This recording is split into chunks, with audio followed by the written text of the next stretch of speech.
Bon, vous l'avez sûrement constaté, l'informatique aime bien utiliser des mots compliqués ou techniques pour parler de concepts assez... pas trop compliqués. Dans l'objectif d'amener d'ici quelques vidéos, je l'espère, un petit lexique de l'informatique, je vais commencer par vous présenter 3 termes qui, pour 2 d'entre eux, font assez écho à ma vidéo sur l'IA. Bonjour à tous, c'est Deru et bienvenue pour une nouvelle vidéo. Tout d'abord, je me permets de m'excuser pour ma tenue, on est en plein mois d'août, il fait super chaud, je suis dans une pièce complètement fermée et je viens d'enchaîner quelques vidéos, donc je me permets pour au moins un enregistrement d'être dans cette tenue. Comme annoncé en introduction, je vais vous définir et vous expliquer certains termes informatiques dont le nom est presque plus compliqué que le concept. Évidemment, j'ai pas choisi ces mots au hasard, ce sont des termes qui reviennent souvent en informatique, et encore plus avec les débats autour de l'IA. Ces noms sont le Big Data, le Deep Learning et le Zero Trust. Le dernier est un petit peu plus différent, et on en parle plus dans les sphères de la sécurité informatique, mais on le voit passer beaucoup dans les articles qui présentent des outils ou des solutions de sécurité, sans forcément expliquer ce que c'est. Le Big Data est peut-être le terme le plus vague de la vidéo. Et on commence par celui-ci, histoire de bien vous garder dans le flou et vous faire give up la vidéo parce que vous avez rien compris. Je vais quand même essayer de faire au plus clair, même si les définitions que j'ai pu trouver ne sont pas les plus explicites. 3 lignes de paragraphe sur le site de la CNIL et tout un article super long pour Wikipédia. Globalement, pour résumer sans m'attarder sur les différentes versions, avec l'émergence des réseaux sociaux, du traitement informatisé de données, des algorithmes développés pour déterminer ce qui est le plus adapté pour vous, il y a une quantité gigantesque de données à collecter, stocker et traiter, sans parler des ressources et des algorithmes nécessaires pour leur traitement, qui dépassent de loin l'utilisation d'un seul PC, comme ça peut se faire en entreprise, en traitant des données clients via un Excel ou une base de données. C'est grossièrement ça le Big Data, c'est le traitement de A à Z d'une quantité phénoménale de données, collecte, stockage, transfert, traitement, utilisation, vente, par une quantité de serveurs, d'algorithmes, d'outils, pour diverses raisons, que ce soit le fonctionnement d'Internet par exemple, avec les moteurs de recherche qui ont besoin d'une énorme capacité de traitement, et de stockage pour indexer les sites Internet, et que vous puissiez les trouver d'une simple recherche. J'ai un peu une petite fierté de me dire que j'ai connu, très rapidement, Internet sans moteur de recherche, et puis ça me fait penser que je prends de l'âge, et maintenant je déprime.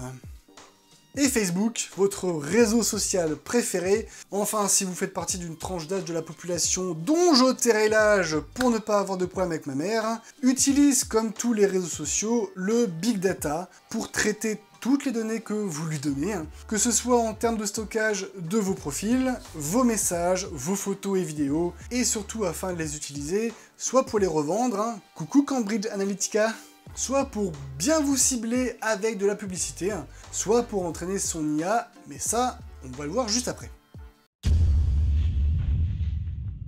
Et juste après, c'est maintenant avec le Deep Learning, ou l'apprentissage profond, ou en profondeur dans la langue de Ségolène Royal.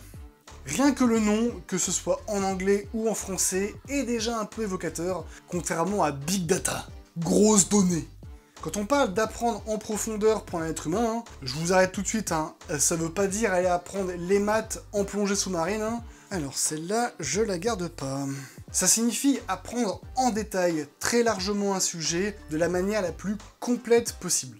Encore une fois, avec le Deep Learning, on se retrouve avec une définition de la CNIL assez courte, mais au moins compréhensible, et avec Wikipédia, juste avec la partie définition, pas l'intro de l'article que je vous copie, on a un pavé qui est lourd, et après l'avoir lu, je sais même plus ce que c'était censé expliquer. Évidemment, Wikipédia est aussi là pour avoir des informations complètes et détaillées, je ne le critique absolument pas, mais heureusement que la CNIL est là, au moins pour les définitions claires. Revenons au Deep Learning. C'est tout simplement une technique d'apprentissage pour les IA qui utilise un réseau neuronal afin de résoudre des problèmes complexes. C'est différent du machine learning qui, lui, se base sur des modèles mathématiques et informatiques pour apprendre, ce qui restreint les types de tâches pouvant être réalisées par ce modèle, ce qui n'en est pas moins utile. Sans que vous le sachiez, vous utilisez des outils utilisant le machine learning, car cette méthode est suffisante et bien moins gourmande en ressources et en énergie.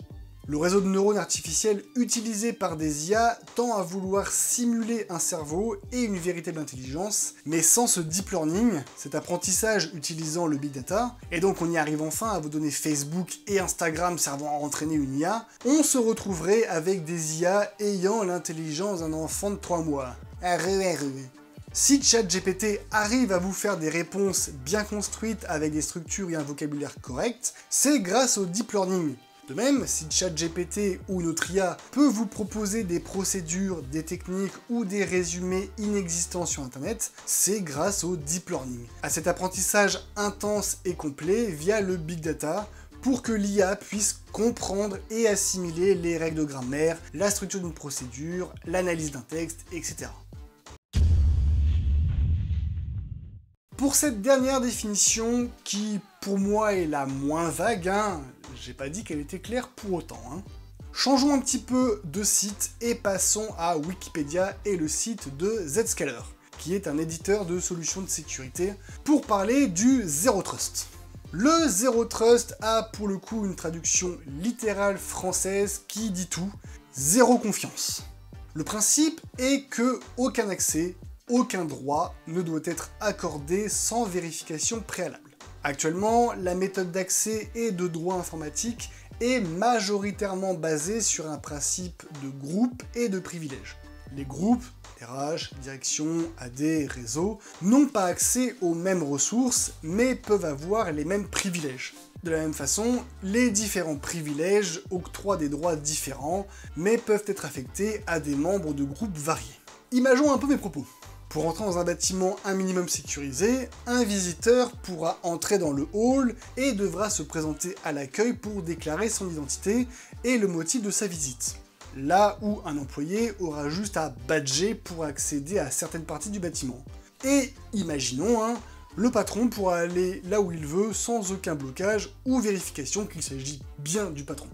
Eh bien, avec le Zero Trust, toute personne entrant dans le bâtiment et souhaitant accéder à une pièce ou un service doit décliner son identité à l'accueil et donner un motif lors de la demande d'accès à une pièce. C'est le principe de base, toujours vérifier, ne jamais faire confiance.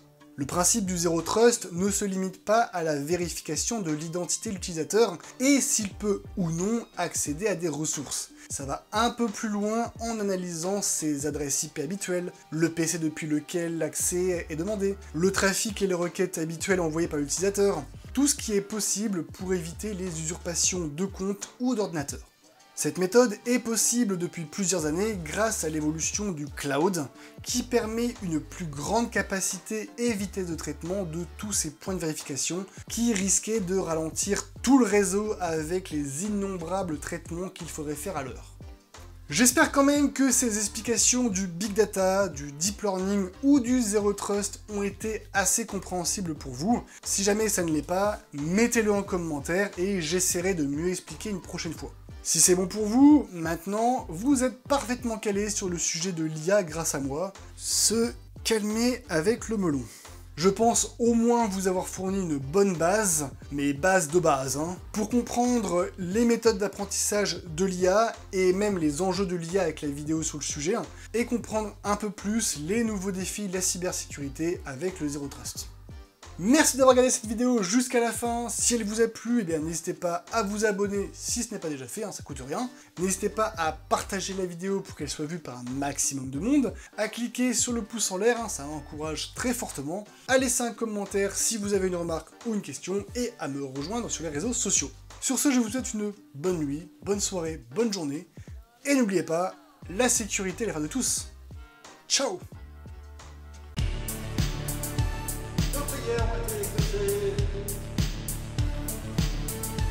Insérer blague sur Apple ici. Blague sur Apple ici. Bon, c'est bon, ça va, on a compris.